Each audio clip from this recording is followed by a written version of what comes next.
मोक्ष तो बहुत दूर की बात है। और भले ही वो सब ते आज्ञा सेवक दिखे और बड़ा बढ़िया सेवक और मन में दोष दुष्ट का, तो कभी पार नहीं हो सकता, वो तो नरक के अंदर डराएगा। यह परमात्मा का वचन है। शिष होए सर्वस निवार ही है कपट मुख प्रीत उचार, जो जीव कैसे लोक सिधाई बिन गुरु मिले मोहे न पाई। कहते बिना गुरु जी के मिले। गुरु से मिलने का क्या तात्पर्य है कि गुरु जी के साथ आपकी आत्मा एक रस नहीं होगी। जब तक आप गुरु के प्रति प्रभु तुल्य श्रद्धा नहीं रखोगे तो मुझे प्राप्त नहीं कर सकते। यदि हम गुरु जी में दोष देख रहे हैं, उसके सामने झूठ बोल रहे हैं, हम आप पापी और नीच आत्मा है। बता मैं आपसे किस लिए झूठ बोलोगे मेरे सामने आकर?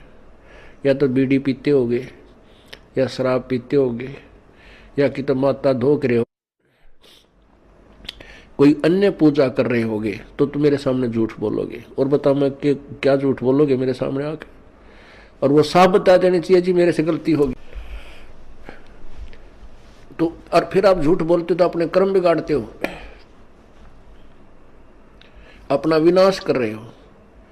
आप आके बताओगे जी मेरे से गलती बन गई, क्योंकि हमारा समाज अभी भगवान से 100 कोस दूर है, और जो भी क्रियाएं वो कर रहा है वो भक्ति बाधक है, और आपने उन्हीं में रहना है।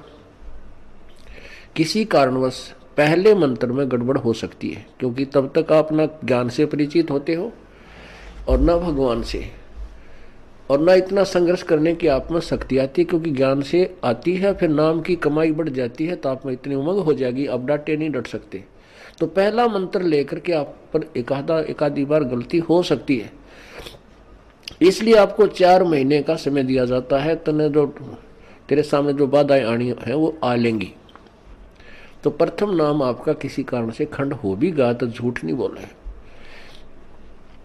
आप आते हो तो मैं कई बार आपको करड़ा भी बोल देता हूँ, खबरदार यहाँ नहीं आएगा, भाग जाए यहाँ से, आज के बाद मत आइए अगर तू ऐसे करता है। तो मेरा कहना भी उचित है, क्योंकि हो सकता है उसने पहले भी कई बार खंड कर रखा, हो सकता है वो पहली बार भी गलती हो, तो उसको भी मैं धमका देता हूँ, क्योंकि मैं आपका टीचर हूँ, आप मेरे बच्चे हो, और मैं ही नहीं करड़ा करूँगा तो फिर मुझे तुम्हें यहाँ आने का लाभ क्या होगा? आप बिगड़ जाओगे, आपका भविष्य बर्बाद हो जाएगा। वो ये दास नहीं करेगा, ना होने देगा। अब जैसे टीचर बच्चे को धमकाता है, क्योंकि उसकी गलती देखता है, और बच्चा अध्यापक उसकी पिटाई भी कर देता है, और फिर भी वो सुधार करके फिर आता है स्कूल में, तो सफल होकर के और बहुत बड़ा अधिकारी बन जाता है। यदि बच्चा पहली बार टीचर धमका दे और भाग जाओ अपना जोड़ा उठा के, और फिर स्कूल नहीं जाता, फिर आजीवन दुखी रहता, मजदूर लगता है। ऐसे ही ये दास एक टीचर है, आप विद्यार्थी हो प्रभु के इस विद्यालय में। यदि मैं आपको खुरकाता हूँ, धमकाता हूँ, और आप फिर अपनी बुराई को दूर करके फिर सामने समक्ष आते हो और सुचारू रहते हो, तो आप सफल हो जाओगे और सदा के लिए सुखी हो जाओगे। तो और फिर आप झूठ बोलते हो, तो उसके विषय में कह रहे हैं भगवान, सतगुरु की गति हृदय धार है और सकल बकवाद निवार है। जो गुरुदेव बतावे उतना ही काम करे, उतनी क्रिया करे, और अपने सतर की जो भी किसी से सुनी सुनाई दंत कथा लोकवेद है उसका कभी प्रयोग नहीं करे।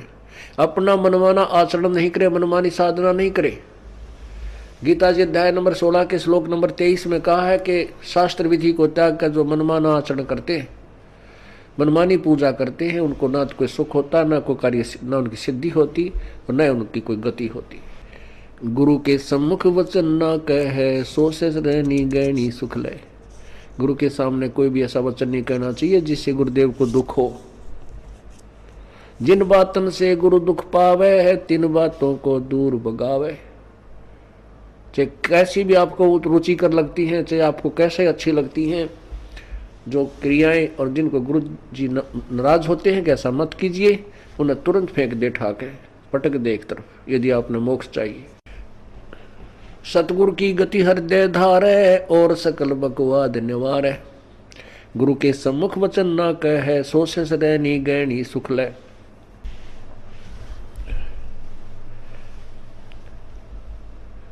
गुरु जी के सम्मुख कोई भी ऐसा वचन नहीं कहना चाहिए जिससे उनकी आत्मा यानी मन को ठेस पहुंचे, क्योंकि गुरु जी को दुख जब होता है जिसमें शिष्य उनके अनुसार नहीं चल रहा। क्योंकि गुरुदेव जो है टीचर होता है, और जो स्टूडेंट टीचर के अनुसार नहीं चल रहा है, अपने हिसाब से गलतियां कर रहा है, तो वो टीचर दुखी होता है उसके भविष्य को देखकर।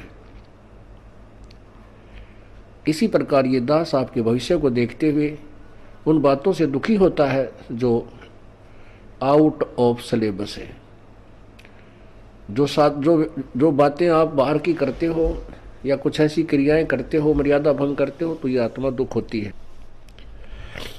गुरु से शिष्य करे चतुराई, सेवाहीन नरक में जाई है। गुरु के सामने झूठ बोले, बकवाद करे, अपनी चतुरता दिखावे, कहते वो भक्ति तो हीन होगा ही होगा और फिर नरक में जाओगा।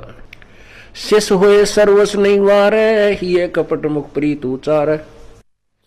शिष्य होकर सर्वस निवारे, यानी समर्पण नहीं करता तो, और जिसके मुख में ऊपर तक मीठा बोला, जी गुरु जी आज्ञा नु दिखावा करे, अंदर में कपट हो, वो जीव सफल नहीं हो सकता। शिष्य होए सर्वस निवारे, ही कपट मुख प्रीत उचारे। जो जीव कैसे लोक से धाई, बिन गुरु मिले मोहे ना पाई। गुरु से कपट शिष्य जो राखे, यमराज जाके मुगदर चाखे। जो गुरु के सामने झूठ बोले, कपट से बात करे, कहते हो यम के दूता के मोगरे खाओगा।